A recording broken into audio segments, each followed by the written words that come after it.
ஆரி செல்வராஜ் மொழியில மட்டும் இல்ல பேச்சிலையும் பக்குவப்பட்டிருக்கிறான்.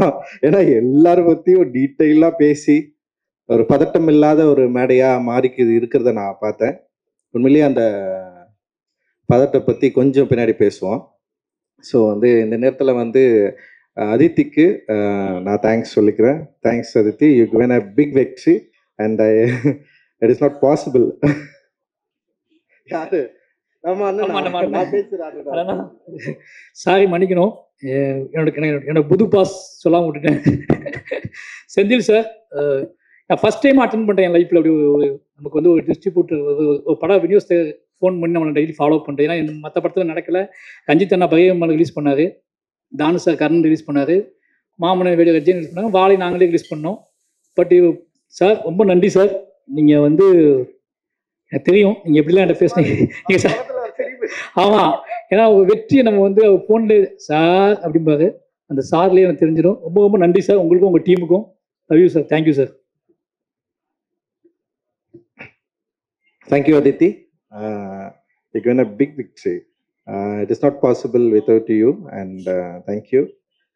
Because of you only, you pushed me and you pushed Mari and everyone, and I'm really enjoy. Thank you Aditi, and I want to thank to Samir and Applause team, biggest support they given. And அப்புறம் நீலம் ஸ்டுடியோஸில் இருக்கிற எல்லா ஒர்க்கர்ஸ்க்கும் எனக்கு பெரிய நன்றிகள். And நீலம் ப்ரொடக்ஷனில் work பண்ண எல்லாருக்கும் என் நன்றிகள். பைசன் படத்தில் மாரியோட துணை நின்ற டெக்னீஷியன்ஸ், ஆக்டர் அண்ட் எல்லாருக்குமே வந்து என்னுடைய நன்றி. ஏன்னா இவ்வளோ பெரிய வெற்றியை மாரியோடு சேர்ந்து நீங்கள் வந்து மக்கள்கிட்ட இருந்து பெற்றிருக்கிறீங்க. இது வந்து பாசிபிளே கிடையாது. ரொம்ப ரொம்ப ஒரு முக்கியமான வெற்றியாக நான் இதை பார்க்குறேன். நான் உண்மையிலேயே வந்து நானும் ரொம்ப சந்தோஷப்படுறேன் இந்த வெற்றியின் மூலமாக. காரணம் என்னன்னா, வெற்றி வந்து அவ்வளோ ஈஸியாக எல்லாருக்கும் கிடைக்கும்னா டெஃபினட்டாக கிடைக்காது. வெற்றி வந்து ரொம்ப ரொம்ப கஷ்டம்தான். ஒரு படைப்பு வந்து வெற்றி கிடைக்கிறது வந்து இட் இஸ் நாட் அவ்வளோ ரொம்ப ஈஸியானது கிடையாது. இங்கே பல இயக்குநர்கள் இருக்காங்க. இப்போ அமீர் அண்ணா கூட இயக்குனராக இருந்து வெற்றி அடைஞ்சவர் தான். அண்ட் வந்து பசுபதி அண்ணா ஆக்டராக இருந்து வெற்றி அடைஞ்சவர் தான். ஸோ வந்து அவர் வெற்றிக்காக உழைக்கிறது, அந்த வெற்றி கிடைக்கும், அது கிடைச்சதுக்கப்புறம் கொண்டாடுறது, அப்படி அது ரொம்ப ரொம்ப சூப்பராக இருக்கும். அது வந்து எல்லா தனி மனிதனுக்கும் ஒரு கிடைக்கக்கூடிய ஒரு அனுபவம். அது ஒரு ஒரு படைப்பை உருவாக்குற ஒரு கலைஞனுக்கு கிடைக்கக்கூடிய ஒரு அனுபவம். ஆனால் ஒவ்வொரு படைப்பாளிக்கும் அந்த வெற்றியை பெறுவதில் சில என்ன சொல்றது உழைப்பு இருக்கும். சில விஷயங்களை நம்புவாங்க.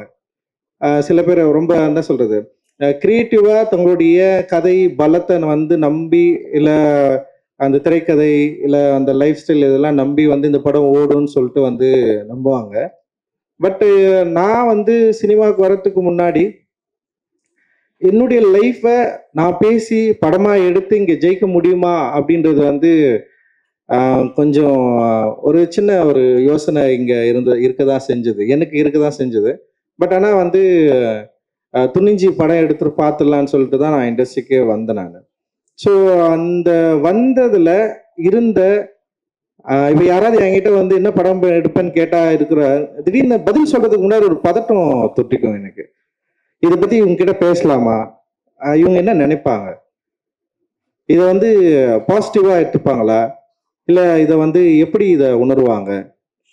நான் படம் தான் எடுக்க போகிறேன், தப்பான வேலை செய்ய போகிறதில்ல. அண்ட் வந்து இந்த படத்தில் வந்து இந்த சமூகத்துக்கு வந்து தவறான கருத்தை வந்து நம்ம சொல்ல போகிறதில்ல. இந்த சமூகத்தில் இருக்கிற ஒரு 75 ஆண்டுகள சினிமா வரலாற்றில் பேசப்படாத மக்களை பற்றி பேச போகிறோம். ஆனால் நமக்கு ஏன் பதட்டம் வருது? நம்ம கரெக்டாக தானே வந்து வேலை செய்கிறோம், கரெக்டாக ஒரு நல்ல விஷயத்தை தானே நம்ம சொல்ல போகிறோம். ஆனால் ஏன் எனக்கு பதட்டம் தொட்டிக்குது? ஏன் ஒரு இனம் புரியாத ஒரு ஒரு ப்ரெஷர் கிரியேட் ஆகுது அப்படின்னு எனக்கு வந்து சத்தியமாக தெரியவே இல்லை.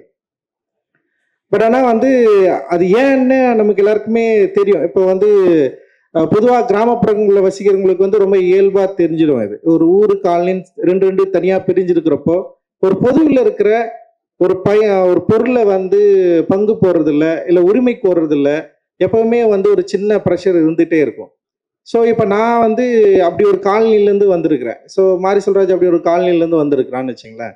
ஸோ அப்படி இருந்து ஒரு காலனியில் வந்து யாருக்கிட்ட எதை பேச போகிறோம் அப்படின்றது வந்து ரொம்ப முக்கியமாக இருந்தது. யார்கிட்ட எதை பேச போகிறோம்? இப்போ வந்து அப்போ நான் வந்து என்னுடைய உரிமையை நான் எங்கே கேட்குறேன்னா பொதுவில் கேட்குறேன். பொது என்பது என்னன்னா இங்கே வந்து ஒரு ஊராக இருக்கு. ஊரில் வந்து பல தரப்பட்ட சாதிகள் வசிக்கிற ஒரு பகுதியாக இருக்கு. அப்போ அங்கே போயிட்டு நான் என்னுடைய உரிமை கேட்குறப்ப ஃபர்ஸ்ட் என்னவா தோணுன்னா வந்து நீ எதுக்கு இங்கே வந்து கேட்குற? நீ வந்து இங்கே வந்து பேசலாமா? உனக்கு இப்போ எல்லாரும் நம்ம எல்லாரும் ஒன்றா தானே இருக்கிறோம். நீ அங்கே ஒழுங்காக இருந்துடலாம்ல. நீ எதுக்கு இங்கே வந்து இதை பேசி பிரச்சனையாக மாத்துற? இது பிரச்சனையா பேசலைன்னா இவ்வளோ நாள் நம்ம எல்லாரும் வந்து நல்லா ஜாலியாக சந்தோஷமா தானே இருந்தோம். நீ அங்கே இருக்கிற, நான் இங்கே இருக்கிறேன். இப்போ நீ கோயில் திருவிழாவுக்கு வரியா? நீ அங்கே இரு. நீ வரியா? இது வந்து இதை பார்த்துக்கோ. ஊர் பொது கிணத்துல வந்து நீ தண்ணி எடுக்கக்கூடாது. இல்லை ஊர் குளத்துல வந்து உனக்கு உரிமை கிடையாது. ஊர் பொது சொத்துல உனக்கு வந்து உனக்கு உரிமை கிடையாது. நான் உரிமைன்னு நான் கேட்டேன்னு வச்சுக்க, அங்க வந்து ஒரு பிரச்சனை ஸ்டார்ட் ஆகுது. இது எப்படி நீ வந்து கேட்கலாம்? இத்தனை நாள் உனக்கு வந்து இது வந்து நான் கொடுக்கவே இல்லையே. நீ எப்படி இவ்வளவு நாள் கலாச்சாரத்தை ஒரு பண்பாடை நீ எப்படி வந்து மீற முடியும் அப்படின்னு சொல்லிட்டு பல பிரச்சனைகள் உருவாகிறத நம்ம வந்து பார்த்துருக்குறோம்.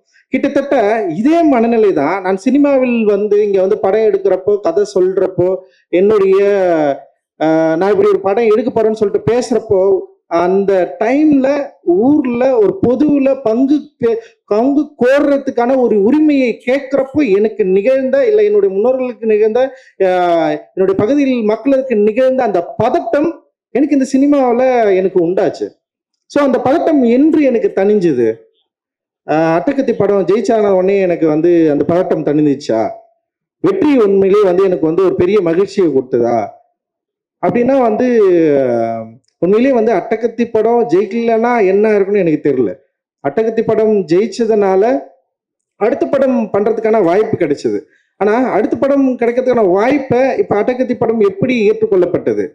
அது ஒரு விமர்சன பங்கு என்ன? ஓகே, அது ஒரு சாரார் வெறும் காமெடி படமாவே பார்த்தாங்க. ஒரு சில பேர் அதோடைய நரேட்டிவை புரிஞ்சுக்கிட்டாங்க, சில விஷயங்களை அதை பத்தி எழுதினாங்க. ஆனா மெட்ராஸ் வந்து எப்படின்னா எல்லாராலும் கொண்டாடப்பட்டதுன்னு பேசப்பட்டாலுமே கூட அப்பதான் வந்து இது குறியீடுகளை பற்றி வந்து பேச ஆரம்பிக்கிறாங்க.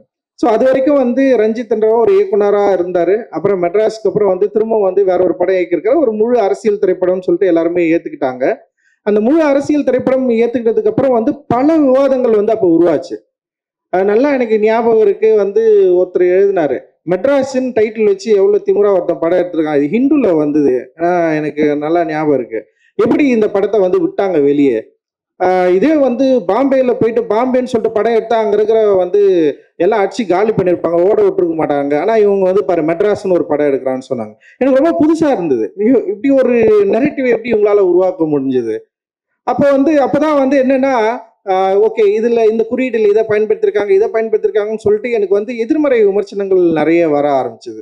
அண்ட் வந்து கபாலி வந்தது உடனே வந்து அது பிளாஸ்ட் ஆயிடுச்சு, வெடிச்சு செதறிச்சு. அப்படி அதுல வந்து ஒரு படம், ஒரு இயக்குனர், ஒரு நடிகரை வச்சு, சூப்பர் ஸ்டார் வச்சு படம் எடுத்திருக்காரு. ஆனா மெட்ராஸ்ன்னு ஒரு படம் நான் பண்ணலன்னா சூப்பர் ஸ்டார் ரஜினிகாந்த் எனக்கு அந்த படத்தை வாய்ப்பு கொடுத்துருப்பாரா? ஆனா ஒவ்வொரு முறையும் வந்து விமர்சனம் வரப்போ வந்து உனக்கெல்லாம் ரஜினி வாய்ப்பு கொடுத்தாரு பத்தியா? ரஜினிகாந்தை வச்சு நீ வந்து எப்படி இந்த டைலாக்கை பேசலாம்? எந்த டைலாக்கை பேசலாம்? அவ்வளவு மோசமா பயங்கர பிளாஸ்டா வந்து வெடிச்ச உடனே வந்து நான் என்ன பண்றதுன்னு எனக்கு தெரியல. நான் அப்போ வந்து மெட்ராஸ் கொண்டாடுற மாதிரி வந்து கபாலியை வந்து இவங்க உண்மையிலேயே வந்து கபாலியுடைய வெற்றி அப்படின்றது வந்து தயாரிப்பாளர் தானுக்கு தெரியும். மற்ற படங்களை காட்ட ஃபர்ஸ்ட் வந்து படம் ரிலீஸ் ஆகிறதுக்கு முன்னாடி 100 கோடி ரூபாய் லாபம் ஈட்டின படம் வந்து கபாலி. ஒரு படம் வணிக ரீதியா வெற்றி பெற்றது மட்டும்தான் இங்க வெற்றியானா, பல படங்கள் வணிக ரீதியா வெற்றி பெற்று கொண்டாடப்பட்டிருக்கு. இங்க விமர்சன ரீதியா மிக மோசமாக விமர்சிக்கப்பட்டாலும் அந்த படம் வெற்றி படமா வணிக ரீதியில வந்து பெரிய அளவுல கலெக்ட் ஆச்சுன்னா வெற்றி படமா கொண்டாடப்பட்டிருக்கு. ஆனா கபாலியை வந்து இவர்கள் வந்து மிக மோசமா அமைச்சிட்டாங்க. ரஜினியை வந்து எப்படி நீ வந்து ஒரு எஸ்சி டைலாக் வந்து வச்சு பேசலாம்? எப்படி ரஜினிக்குள்ள வந்து ஜாதியை கொண்டு வரலாம்? எனக்கு உண்மையிலேயே வந்து அதை எப்படி கையாளுறதுன்னே எனக்கு தெரியல. அந்த பதட்டம் வந்து எனக்கு வந்து பயங்கரம் பட்டுக்குச்சு. எனக்கு என்ன பிரச்சனைனா, கபாலி படம் வெற்றி படம் தோல்வி படம் என்பதல்ல என்னுடைய பிரச்சனை. இதுக்கு பிறகு இந்த மாதிரியான படங்கள் எடுக்கவே முடியாதா? யாராவது எடுக்க வந்தா இப்படி ஒரு சிக்கல் வருமா? ஏன்னா தமிழ் சமூகத்துல பயங்கரமான டிஸ்கஷன் நடந்துச்சு அன்னைக்கு. அந்த சினிமாவில் வந்து எப்படி சினிமாவில் நீங்க இதை பேசலாம்? எப்படி நீங்க சினிமாவில் இதை பேசலாம்?